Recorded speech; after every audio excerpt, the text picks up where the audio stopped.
Welcome back to the deep dive. Our mission today is a little bit unusual. We're taking a deep dive into what might be the simplest source we've ever analyzed. It's true. It's a really short piece of writing focused entirely on gratitude. We're looking at post number 4 from a series called 13 Days of SNEACful Gifts, Simple Gratitude. It's written by Frederica, dated Monday, November 17th, 2025. And, you might be wondering why we'd spend our time on just a few paragraphs from a blog. Because the core idea is, it's just so unexpected. The author's source of gratitude is where the real gold is. Exactly. We tend to think of gratitude for these big moments, right? A promotion, a success, a great vacation. But Frederica finds it in, of all things, physical constraints. Specifically, how a simple wall can offer just profound mental freedom. It's a beautifully concise lesson in what you might call cognitive architecture. I mean, we're all looking for shortcuts. You listening, you're looking for the shortest route to being well-informed. And Frederica gives us a parallel. Right. An almost immediate, accessible shortcut to emotional stability. And it's built right into our environment. So let's leverage that. Let's start with the first tool she offers, which is incredibly specific. She opens by focusing on this detail that's so easy to dismiss. That one spot on the wall. Yes.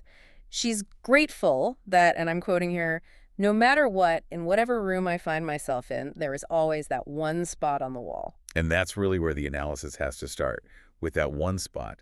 It's not just any part of the wall, is it? No, it's a dedicated focus point. And she really emphasizes its consistency, its Yes. portability. I mean, think about it. Whether she's in a sterile office, a chaotic kitchen, a hotel room, the spot is always available. Which completely grounds her. I think what's so fascinating is that her stability is totally independent of her environment's quality. Yes. It doesn't matter if the room is 5-star or just a utility closet. Right. The wall spot is still there. Exactly. And she's very clear that this is a universal tool. She says we all can find it, that one place to escape to.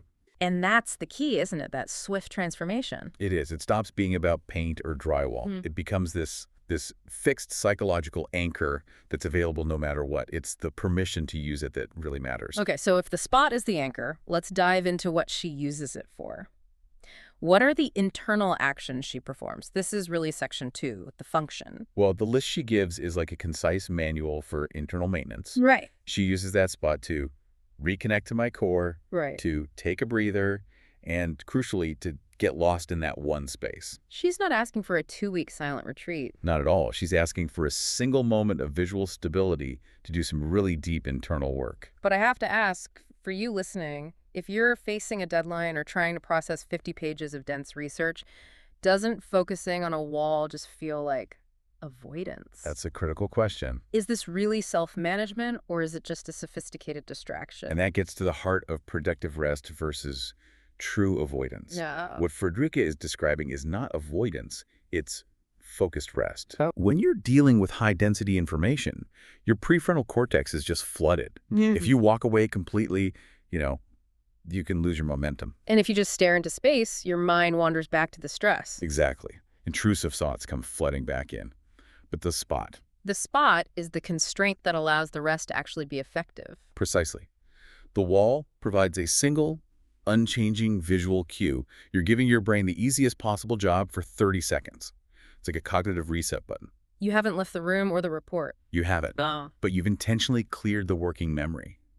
That pause is what prevents that spiral into cognitive overload.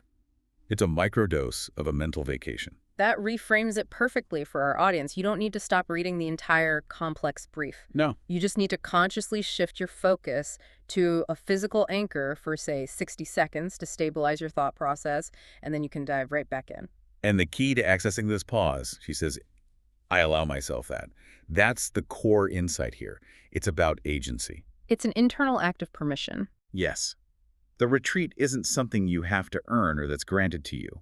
We often wait until burnout forces us to stop, but she shows us we can proactively authorize that pause ourselves. It's empowering, really. She's taking control of her focus rather than letting the chaos of the room or the task dictate her mental state. It's about leveraging the present moment.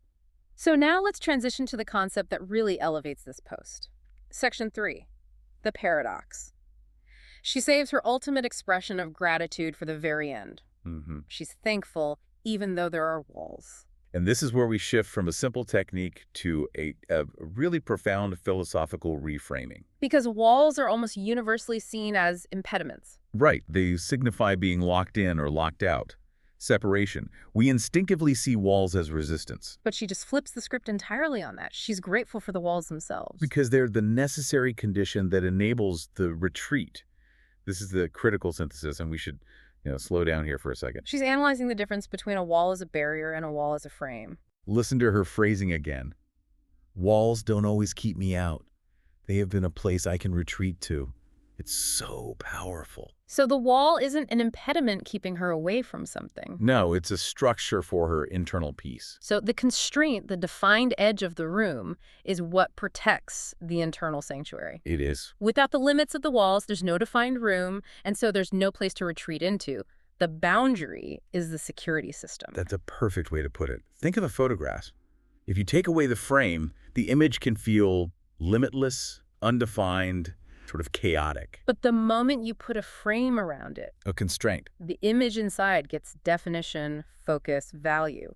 Frederica is grateful that the walls provide the frame that defines her inner landscape. And that makes that small spot within it so powerful. It's a really powerful lesson that limits are not inherently negative. In fact, limits, boundaries define constraints. They create the context for internal peace. We spend so much energy trying to expand our options. And she finds peace by embracing the structure that's already there.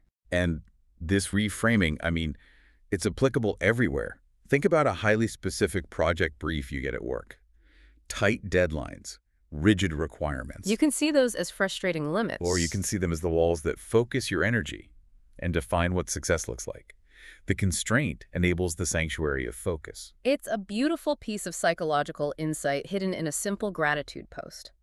She is grateful that the world is structured enough to provide a boundary that, when you look at it correctly, becomes a refuge. And that ultimately is the lesson to take away. Don't fight the wall, find your spot on it. So let's bring this all together. What are the key takeaways from Frederica's post for you, the listener? First, that gratitude can be found in the simplest anchor. The spot on the wall.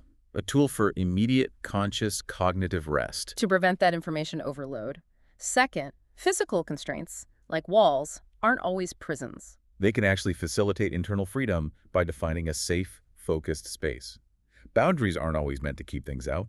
Sometimes they exist to keep things in. Specifically, your concentration. And finally, I want to leave you with a thought that builds on the unique geography the author laid out for us. Okay. She starts in the broad environment of whatever room, focuses on the wall, and then retreats into the tiny, detailed one spot. The spot provides the reconnection, the instant stability. But consider this. If the wall frames the spot, what function does the encompassing room serve? That's a great question. If the spot is the anchor for the self and the wall protects that anchor, Does the very knowledge that the spot exists make the entire room, no matter how chaotic it is, fundamentally a place of safety and potential retreat? so if you carry that focus point with you, you don't actually need a separate quiet room. You just need to recognize the nearest wall.